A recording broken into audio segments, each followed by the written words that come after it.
Hello everyone, in this video I'm going to talk about the $_get Superglobal. We've covered the $_post Superglobal in class and with some of the exercises we've done with forums. But let's talk about this thing called $_get, right? When you request a web page, right, you're typically getting that page. That's the method that your browser sends to the web server and says, hey, go get this page, go get this image, go get the CSS, go get these resources, right? When you're posting, right, you're typically sending data to the server. But check this out here. Have you ever been on, say, Amazon.com and you've seen, or any other site for that matter, and you've seen, the base URL here, and then you start to see this thing like a question mark, and then URL equals, or some other name, and then a value to the right of the equal, and then notice we have not a question mark here for the next parameter, we have an ampersand. Okay, so this is what you can use in PHP to get information that you want to pass around, say, between pages. Okay, so in this particular instance, I was searching for games, and Amazon sent, instead of doing a post, it sent the information via the URL. Okay, the URL, and then the Amazon software was able to read these query parameters, these URL query parameters, in particular the URL, and then the value to the right of the equal sign, and then the second parameter here, the ampersand, and the value field keywords. Okay, so field keywords and URL are the two parameters, and each of those parameters, those query parameters, has a value. So I'm going to show you how to handle that in PHP, okay? Or at least the very the beginnings of it, okay? So I have created a sample piece of code here, and it's going to be in Canvas. And again, let's talk about the URLs. You have http://domain.com. That's just, any domain you want to. And then say page.php.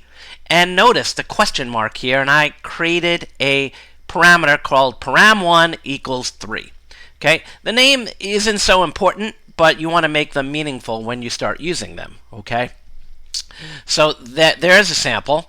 Now I also provided in the file, again, domain.com, page.php, question mark for the first parameter, param1 equals 3, ampersand, param2 equals Bruce.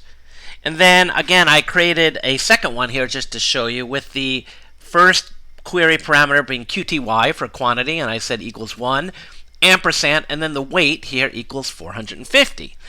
And here's even another one that has 3 parameters. It's got a name, again, question mark for the first one, name equals Bruce, ampersand, gender equals male, ampersand, weight equals 200, ampersand, GPA equals 3.5. Actually, there's 4 parameters in that one.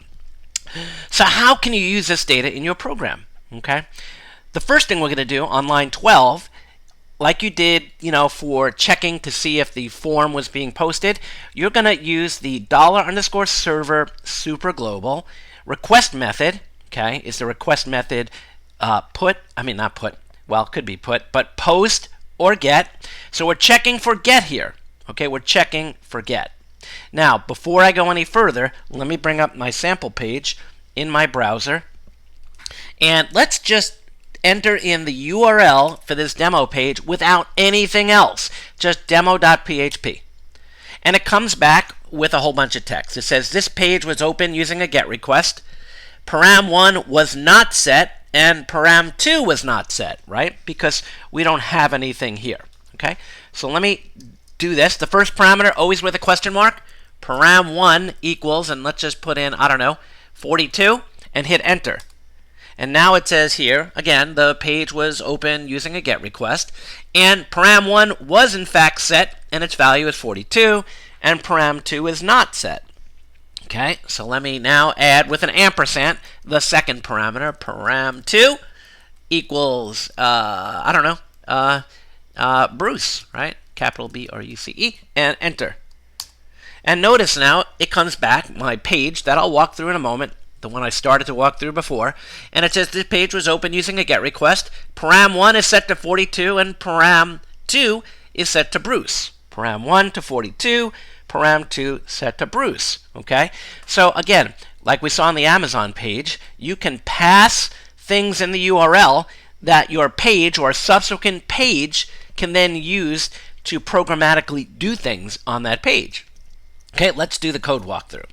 So again, here's the check to make sure we're doing a GET request. Okay, if you happen to call this page from a forum, it would fall through down here to the else because it wasn't in fact being GET. It was being posted. Okay, so here's the echo statement that says this page was opened using a GET request. And then we use the same type of functionality we used in a forum. Is $_get, because that's what's holding the array of superglobals. Is param1 there? Is it in fact there? If it's there, echo out this text on line 16 and then the associated of array element for param1. Okay? If it's not set, display a message as indicated on 18 and do the same for param2. Okay? Is param2 set in the $_get superglobal? If it is, print it out. Okay, echo it out. Else, if it's not, then say it wasn't set. Okay? If you have any questions, I can answer anything in class or on Slack. Okay? Now, just understand there's a lab that's going to be associated with this technique.